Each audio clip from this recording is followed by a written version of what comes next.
کچری تاسو ټوټفیس استعمالوئ نو د هغې نه تاسو ته کینسر لګیږي. خامخا به دا خبره تاسو اورېدلې وي. نو په دې خبره کې څه حقیقت دی او آیا انسان ته د ټوټفیس نه کینسر لګیږي او که نه؟ په کوم ټوټفیس کې چې سوډیم لوړ سلفیټ ورته ویلی شي هغه وي، نو دا کیمیکل صرف زموږ سره په ټوټفیس کې نه بلکې دا زموږ سره په باډي واش څومره هم پروډکټ چې راځي لکه شیمپو شو یا صابون شو په هغې کې هم دا استعمالیږي. کوم هم انسان چې ټوټفیس استعمالوي هغه ته د کینسر لګېدو خطرات نشته دی، ځکه چې دا کم کیمیکل دی کوم ته چې سوډیم لوړ سلفیټ ویلی شي په دې باندې ډېر زیات کلینیکل ټرایل او سټډیز او ریسرچز شوي دي چې د دې کیمیکل او د کینسر سره ریلیشنشپ نشته دی. خو ځینې داسې ریسرچز او سټډي دا وایي که څوک دا سوډیم لوړ سلفیټ ډېر زیات مقدار سره استعمال کړي نو هغه ته سایډ افیکټ او نقصانات کیدی شي د خولې، چې هغه نقصانات او سایډ افیکټ دا دي چې دا د انسان په خوله کې خارښت راوستی شي او د هغې سره کومې ژامې چې د هغه دي په هغې کې پړسوب راوستی شي چې د هغې سره بار بیا د انسان د خولې نه وینه ځي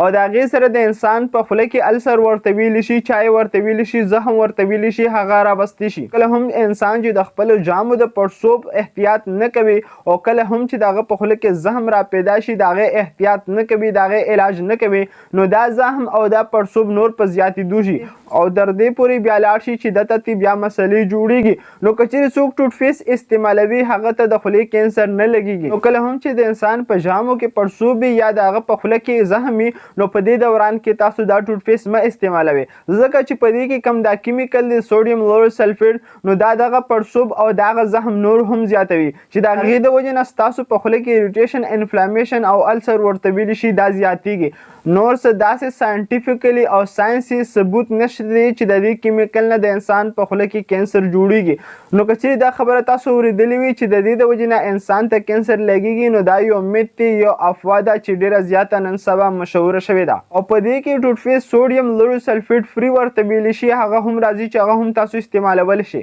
او یا که چیرې ستاسو غاښونه ډېر زیات درد کوي د هغې سره ستاسو په جامو کې پړسوب راغلی وي او ستاسو جامو نه بار وینه ځي نو یو داسې بهترین څیز زه تاسو ته ښیم که چیرې دا تاسو استعمالوئ نو د دې سره ستاسو د غاښونو درد هم ختمیږي، د دې سره ستاسو کومه د جامو د ګم پړسوب د هغه ورسره هم ختمیږي چې هغه مسواک دی چې د ټولو نه اول هغه زموږ د پیغمبر سنت هم دی او د هغې سره دا فایده انسان ته کېږي که چیرې په غاښونو کې درد وي ورسره پړسوب یا وینه راځي نو دا ورسره هم بهتر کېږي. نو که خامخا تاسو د خولې صفایي کوئ نو تاسو مسواک استعمالوئ چې هغه ستاسو صحت دپاره ډېر بهترین دی. همدغه شان میډیکل انفارمیشن دپاره زموږ سره اوسئ او که چیرې دا ویډیو انفارمیټیو وي خپل فرینډ سره یې خامخا شیر کړئ. شکریه، الله حافظ.